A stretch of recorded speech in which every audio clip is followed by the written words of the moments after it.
and I think I got some helpful tips and tricks that I'll drop in here and there. So yeah, let's go through it.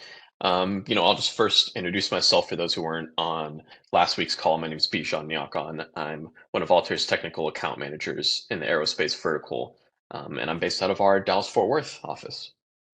And so, yeah, again, this will just be a demo over browsers and HyperMesh, our main sort of flagship pre-processing platform. So, yeah, again, kind of giving some helpful tips and tricks for using big models and using browsers for larger models. Okay, and before I get into more details, I'll just kind of first briefly say we've created a new playlist on our YouTube page where we are adding the recordings to each of these demos. So that's if you just search Altair HyperWorks how to. Uh,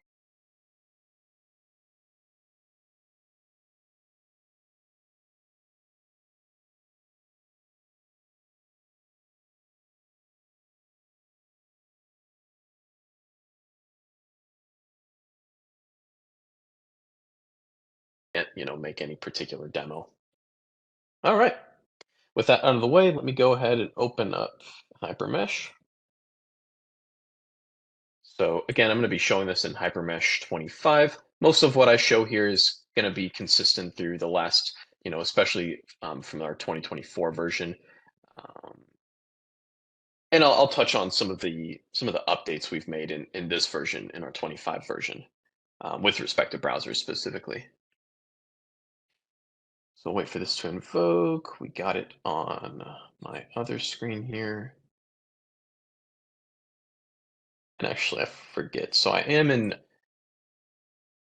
dark mode right now, but I think for you guys, I'll go. Here we go. Light mode. Here we go. So let me just restart this real quick. But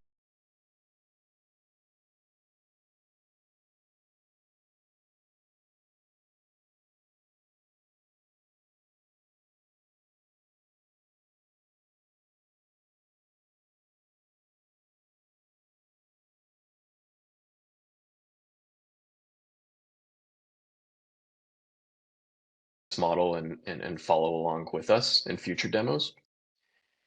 But for now, I'm just going to load in. I got this wing model. I'm going to drag and drop, and we'll say new model.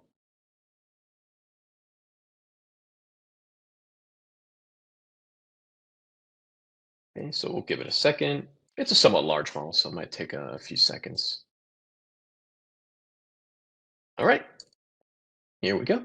So last week I covered the interface, so hopefully everyone's sort of somewhat up to speed, at least on the overall kind of layout of our interface. And like I mentioned, of course, we have on the left is our model browser, or really the location of our main browsers. And so one thing you may notice, especially if you're coming from our classic interface, you may notice that you're not able to kind of like drill down on like all the specific components or maybe like all the specific properties or materials that you have. Um, so just FYI, you can change this. I'll explain our sort of reasoning for this in a moment, but that's generally the first question a lot of folks have is, how can they see all the individual entities in their model in the single model browser? So what you can do is right click in the browser, configure browser, and you can turn on show entities under subfolders. So this would follow our more the kind of classic approach to browsers, where if I apply, okay, now I can see all of my individual components. I can drill down on all of my individual properties, all in the model tree. So you do have this option to go back to this layout. Um, it can be a little bit more efficient, especially if you have a larger model, to sort of keep the default option without entities under subfolders. Especially if you're working with millions of elements, thousands of components and properties and load cases. So sometimes that can kind of uh, help the performance of your model a little bit. Um, okay, so we have that, and I'll sort of explain all of the sort of benefits of not having entities under subfolders in the model tree, and instead just only going into what we call, I'll give it a little teaser here, our context browsers. So this would be how, in that case, you would access, in this case, for example, materials through the material browser as opposed to the model browser. So again, I'll explain that in more detail in a second. One thing I also want to note here, though, is, and again, especially if you're coming from the classic interface, is that we've added a lot more types of entities that you can query and sort of see from the browser. So like now we have geometry directly denoted in the browser, elements that we group by type. So you can easily see, one, what type of 1D, 2D, 3D elements you have in your model. You can sort of see kind of configuration groupings within the browser now, which is nice. So you can see what types you have, how many. So that's what each of these numbers in the parentheses are denoting. That's how many of those entities you have in your model. And then you can do more cool stuff with this, like right click and maybe review to kind of see where those, in this case, where these elements are relative to the rest of my model. Or you can do, if I undo the review, you can also do like, an isolate to hide everything else in your model, except for, in this case, these rigid elements. Mm.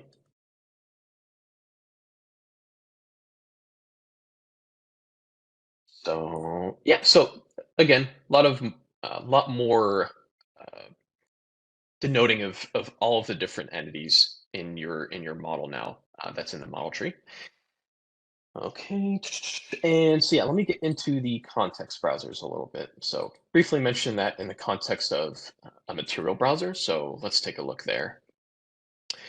So if you double click on some folder here, so some folder denoting some type of entity, it'll open up a context browser for that type of entity, hence why we call them context browsers. So if I double click materials, the materials folder, it now gives me and probably what you'll see here is this by default, I imagine. But what this gives us here now are browsers where we can filter, query, sort, and all kinds of things based on the context of whatever entity we're looking at. So, like in this case, in this context, we're looking at materials. So maybe it would be helpful to add in columns. If I right click up here, add in columns for, and you probably won't see these, you'll probably have to go to more. But in here, these are all of the different properties and parameters specific to materials that you can now add as columns to this material browser, that you can use, like I mentioned, to query, to edit, to sort, to filter. So I could add in my a column for my modulus. I could add in a column for my density, Poisson's ratio, and add those in. And so now right off the bat, now I can see all of the different, values for my materials, all these different stiffness values, Poisson's ratio, etc. Okay. And so from here, there's really tons you could do. Let me see. Before I get into that, I want to also mention before I forget, that all of these browsers here, you can dock and undock by just grabbing these like dotted rows.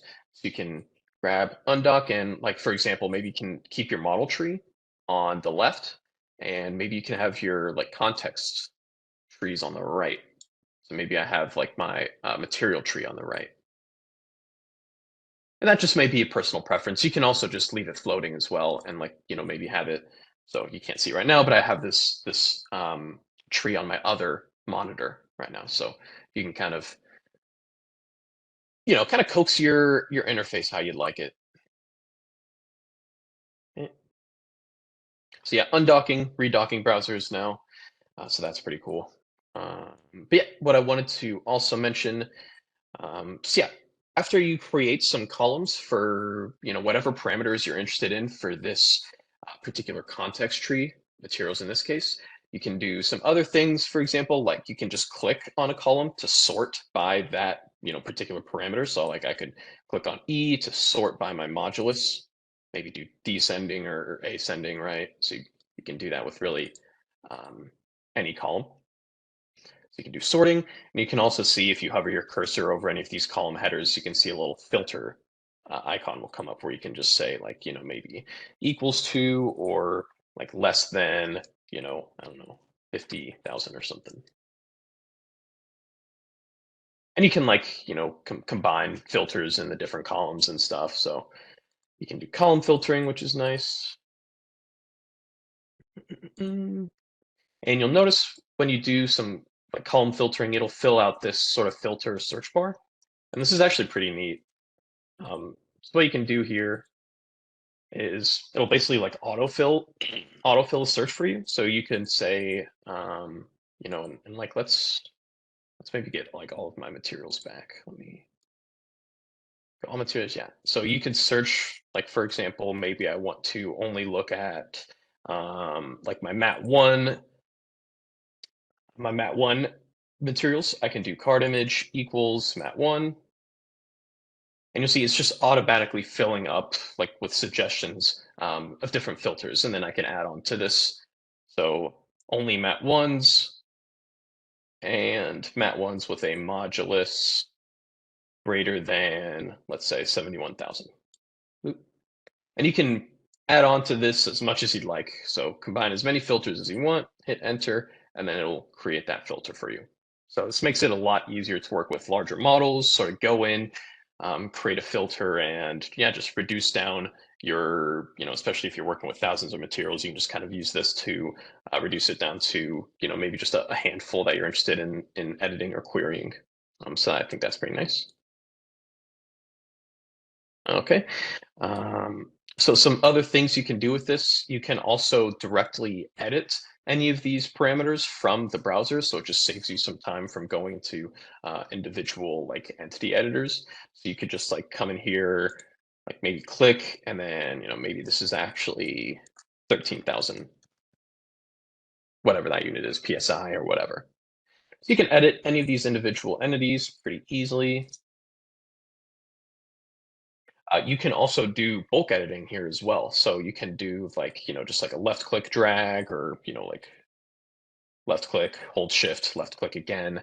And then you can do like a bulk edit. So just click in one field, or let me try that again. Let me do these guys. So we'll double click in one field and, maybe I want to change this to 200,000 PSI, enter. There it changes that modulus for all of my selected materials. So makes it a lot easier to do bulk edits this way. Just kind of do a shift select or like a box selection in the browser, or Control A. So yeah, a lot of cool stuff. There's even more sort of like browser-based editing you can do with this other browser that I'll briefly mention here in a moment. Um, but yeah, I think that just about covers the context browsers. So again, I think this is really cool and really helpful for working with larger models if you have thousands of materials, properties, whatever it is. So another thing important to mention in the context of browsers is that the browsers are always connected to whatever is selected in the GUI. So browsers, GUI are intertwined, are connected. So that's a bit of a new sort of change of pace from our classic interface. But yeah, now anytime you select, for example, if I want to select some material, I select it in the, it'll let me zoom in. If I select it in the browser, there it selects it, or excuse me, if I select it in the interface there, it selects it in the browser as well. And what you can do, you can double click or right click, excuse me, select and then right click, and you can say show in browser, and this will bring up the context browser for that type of entity. So in this case, it would bring up the material context browser. But we already saw that, so maybe if I go key for properties, again, you can right click show in browser, this guy right here, or you can just double click.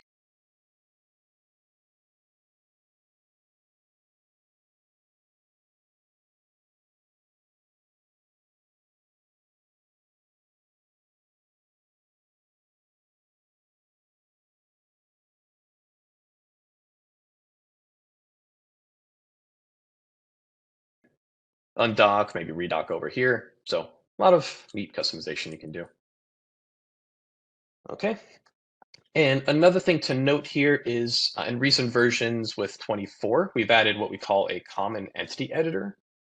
So before, like in versions like with 23, version 22, there would be an entity editor when you selected something in the browsers. Like, and if I go properties, let me bring this back over here. I like to have all my browsers together personally.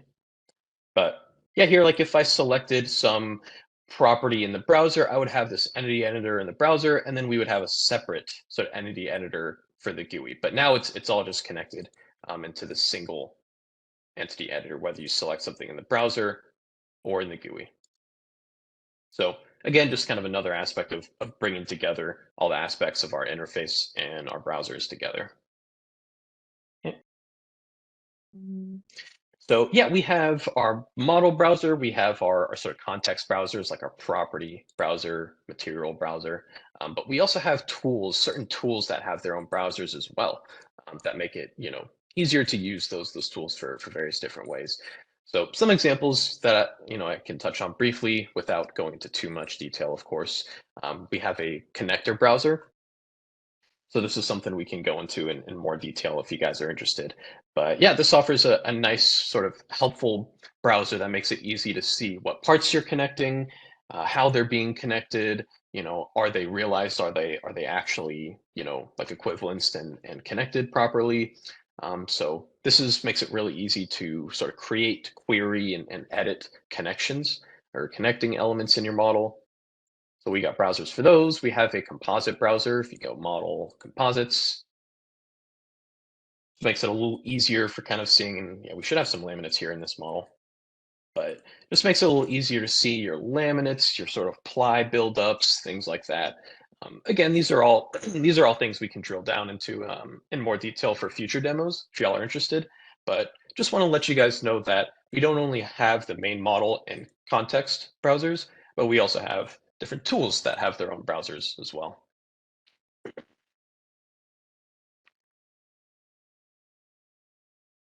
And in addition to those browsers, and we could spend a whole, demo topic over this, but we also have under our HyperMesh post ribbon, we have a matrix browser as well.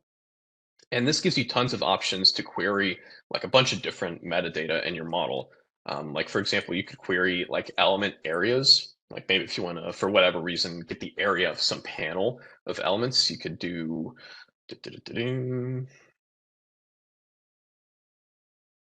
where am I? Yeah, elements. You can query. Let me just like grab a few.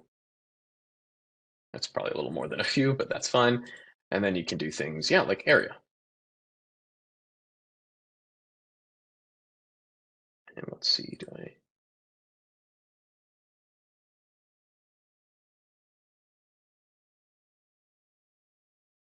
area? Let's see, am I missing something?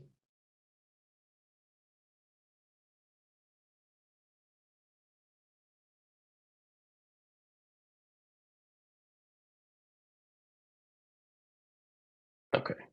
Oh, there we go. And there are my areas. But the cool thing about this is you could also push this to Excel and then pull it back into the matrix browser. So you can do like operations in Excel on these columns and push them back into HyperMesh. So again, this is a whole day we could spend on this, kind of going into more detail. But I just wanted to give you guys just a brief heads up, FYI. If you're interested in seeing more info on any of these browsers, like the Matrix browser, Composites browser, you can drop a suggestion in the survey on the website for this series. So yeah, we have tool browsers as well. So a few updates we've made in the new version, so the 25 version now, is now you can create section cuts and views from the browser as well. So you can create a cross section now from the browser and view views from the browser. So some minor updates, but still helpful nonetheless. Um, and just to give you guys, like one more thing, let me show. I think I have an example I can see. So you can also now export in this. export solver decks for an individual card. So for whatever reason, like if you want to just export one particular material or property card, you can export that solver deck just for that specific card or for like, specific few cards. So those are just some of the new updates we've made in version 25, or 25 release. And just to give you guys a heads up of what we have coming, I can't really show this right now, but we have a few new major enhancements coming that I think will be really helpful. One of them is we're changing the backend infrastructure for the browsers in future releases. Right now, it's using a combination of um, Qt and TQ Python backend, and what we're going to be doing is in the future just migrating to just a purely Qt backend infrastructure for our browsers. And what we've been finding so far from our testing is it's been speeding up invoke times, or I should say, reducing invoke times for different browsers by up to like 50%. So like cutting in half some of the invoke times for these browsers now. Once we do that full migration to Qt. So I think that'll be really exciting, especially for, if you have massive models that you work with, if you work with like maybe global fem models, I think that'll be a really nice feature for you once we get that in. And then in some of the new releases, and this will be really cool whenever we can show it, but creating entities from the browser going forward, it'll be a lot easier to like favorite your particular cards that you use or like your keywords that you use for maybe, if you use certain materials, like maybe if you're creating a lot of Mat 9 material cards, you can favorite that card now in our upcoming releases, and it just makes it a lot faster to create entities that you're particularly using often. So those are some of the, I think main sort of what I think are some of the cooler updates that we have coming up in the next few years. Of course, that's not everything we're working on with respect to browsers, but I think kind of gives you guys a good like overview of some of our future, what we're looking at, our future enhancements for browsers. And that, yeah, that just about covers my demo for today. So looks like we hit good timing. We have a few more minutes. If anyone has any questions about anything I've showed, please feel free to ask. Um, Otherwise, I'll let you guys go about the rest of your day. And there's a QA and also a chat. You guys should have access to both.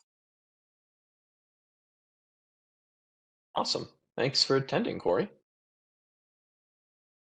And yeah, again, folks, I will be uploading this recording to our YouTube page. So if you'd like, feel free to bookmark that YouTube playlist on our YouTube channel and, reference it if you ever have to miss a demo or anything like that.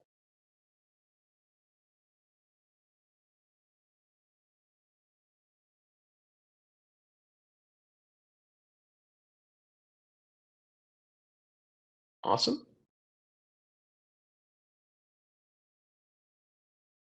Cool. Well, final call before I end today's webinar. Any other questions? YouTube channel? Oh, yeah. So I might be able to, let me see if I can put a link to that YouTube channel in the chat here. But yeah, our YouTube channel has been getting a lot better over these past few years than it used to be. So we're being a lot more aggressive with our YouTube posting. So let me link to our playlist if I can get that. Here we go. Okay, so yeah, everyone should have access to that link. Like I said, feel free to bookmark it. And yeah, all of our videos will be going up there after the demo. Cool, cool. Yeah, you're welcome, Andre. Awesome. Any other questions before I end today's demo for you guys?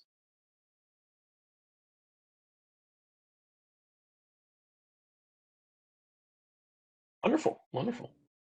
Well, again, I appreciate everyone's time, everyone's attention. We're looking forward to seeing you guys again next week for our demo. And yeah, again, feel free if you have any topics you'd like to see in more detail, feel free to check out our website on the series, which I can also link to. So let me link that real quick.